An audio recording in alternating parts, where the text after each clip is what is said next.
മേലെ ഇമാതിരി കോളോട്ട് എന്നെ ആ മണ്ടയിലോട്ട് പറഞ്ഞു വിട്ടേക്കല് പറഞ്ഞേക്കാം. നിർത്തി അങ്ങ് അവമാനിക്കുവാണെന്ന്. ധ്യാൻ ചേട്ടന്റെ കൂടെ ഇപ്പം ഇന്റർവ്യൂ ഇരിക്കുക അല്ലെങ്കിൽ സിനിമ ചെയ്യാന്ന് പറയുമ്പോൾ എല്ലാവരും 100 നാവായിട്ട് ധ്യാൻ ചേട്ടനെ കുറിച്ച് പറയാം. അതിനകത്തൊരു ആക്കലുണ്ടല്ലോ. ഭയങ്കര കൂളാണ് ഞാൻ. പ്രത്യേകിച്ചിട്ട് തലയിൽ പഠിച്ചതില്ല. അയ്യോ അത് വെറും തോന്നല. പഴയ കണ്ണു വെച്ച് എന്നെ കാണരുത്. അല്ല, എനിക്ക് ധ്യാൻ ബ്രോയിൽ നിന്ന് ഒരുപാട് കാര്യങ്ങൾ ഞാൻ പഠിച്ചു.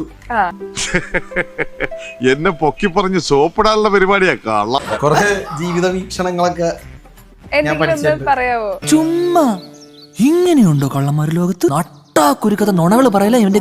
അപ്പൊ അതിൽ കുറെ കാര്യങ്ങൾ എനിക്ക് വളരെ ഞാൻ പഠിച്ചത് എന്റെ ജീവിതത്തിലേക്ക് ഉൾപ്പെടുത്തിക്കൊണ്ടിരിക്കുകയാണ് ഇപ്പൊ. നീ തീർന്നടാ, നീ തീർന്നു. സംഭവം തന്നെ കൊളോക്കില് കൊളവാക്കണ്ട. അല്ല, ധ്യാൻ ചേട്ടൻ പ്രൊഡക്ഷൻ ഒക്കെ തുടങ്ങുന്നത് ഒരു കയ്യബദ്ധം നാറ്റിക്കരുത്. മലയാളം പോലെ തന്നെ മറ്റു ഭാഷകളിലും സിനിമ ചെയ്യുന്ന ഒരാളാണ്. എന്നെന്തിനെ പൊക്കി പറയണേ? കിടക്കട്ടെ, എന്നെ കൊണ്ട് ഇതൊക്കെ അല്ലേ പറ്റുള്ളൂ. തെലുങ്കിന്ന് ചോദിക്കും ആരാ ഏത് അണ്ടിയാണ് അവിടെ അനുഭവിക്കുന്നത്. അല്ല അവരങ്ങനെയാ. നീ പറഞ്ഞതിന്റെ അർത്ഥം എന്താണെന്ന് നിനക്കറിയാമോ? തെലുങ്ക് പറയുമ്പോ നീ പറഞ്ഞാ മതി. അതിവിടെ മലയാളത്തിൽ പറയണ്ട. ഒരു അപേക്ഷയുണ്ട്, നീ ഇംഗ്ലീഷ് പറയരുത്. എനിക്ക് തെലുങ്കിന്ന് ഒരു ഓഫർ വന്നു.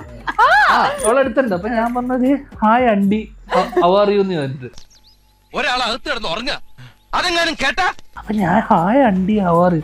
അപ്പൊ അവള് പറഞ്ഞു ഇത് അവര് റെസ്പെക്ട് കൊണ്ട് അണ്ടി. അത് തെലുങ്കൊന്നുമില്ല, നാട്ടിൽ നിന്ന് ആരെങ്കിലും ആയിരിക്കും. അതെന്നാ വർത്താനം പറഞ്ഞു വെച്ച് പോയെ. How is ധ്യാൻ ചേട്ടൻ?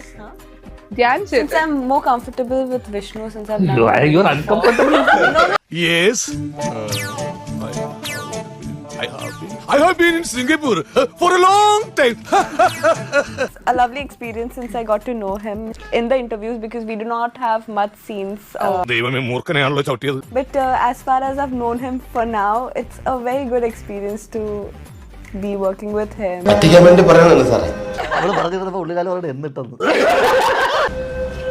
പക്ഷെ പറ്റിക്കാൻ വേണ്ടിട്ടാണെങ്കിലും ആരോട് ഇങ്ങനെയൊന്നും പറയുന്നു പറയണം സാർ. ഞങ്ങൾ അങ്ങ് ഇറങ്ങട്ടെ. ആയിക്കോട്ടെ, സന്തോഷായി.